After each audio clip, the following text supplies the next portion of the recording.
দর্শক, দারুণ সুখবর। নিলামের বাইরে মুস্তাফিজুর রহমানকে কোটি টাকা দিয়ে কিনে নিল কলকাতা নাইট রাইডার্স।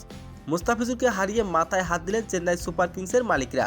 আর এবার সবাইকে চমক দিয়ে আইপিএলে দল না পাওয়া অবিকৃত মুস্তাফিজুর রহমানকে দলে ফেরালেন কলকাতা নাইট রাইডার্সের মালিক শাহরুখ খান। আকাশ ছোঁয়া মূল্য দিয়ে আইপিএলের নিলামের বাইরে মুস্তাফিজুর রহমানকে কিনে নিল কলকাতা নাইট রাইডার্সের মালিক শাহরুখ খান। দর্শক, বিস্তারিত থাকছে ভিডিওর প্রতিবেদনে। দর্শক, আসন্ন আইপিএল 2025 সালের মেঘা নিলাম শুরু হয়ে গেছে 24 ও 25 তারিখ। তবে এবারে নিলাম হচ্ছে সৌদি আরবের জোরডানে। প্রথম দিনে মুস্তাফিজুর রহমান এবং বাংলাদেশি কোনো ক্রিকেটারদের নাম তোলানো হয়নি আইপিএলের নিলামের ড্রাফটে। এরপর 25 তারিখে মুস্তাফিজুর রহমান 181 নম্বর প্লেয়ার হিসেবে তোলা হয়। মুস্তাফিজুর রহমানের ভিত্তিমূল্য ছিল 2 কোটি রুপি।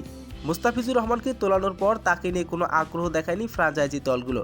এমনকি চেন্নাই সুপার কিংসও তাকে নিতে দেখায়নি আগ্রহ। তবে এবারের আইপিএলের নিলামে অবিকৃত থেকে যান মুস্তাফিজুর রহমান। তবে হঠাৎ এক দারুণ সুখবর দিলেন কলকাতা নাইট রাইডার্স। মুস্তাফিজুর রহমানকে 10 কোটি ভিত্তিমূল্যক দলে নিয়েছে কলকাতা নাইট রাইডার্সের মালিক শাহরুখ খান। আর মুস্তাফিজুর রহমানকে দলে না নিয়ে মাথায় হাত দিলেন চেন্নাই সুপার কিংসের মালিকরা। আর এবার সবাইকে চমক দিয়ে রতনের রতন চিনল কলকাতা নাইট রাইডার্সের মালিক শাহরুখ খান।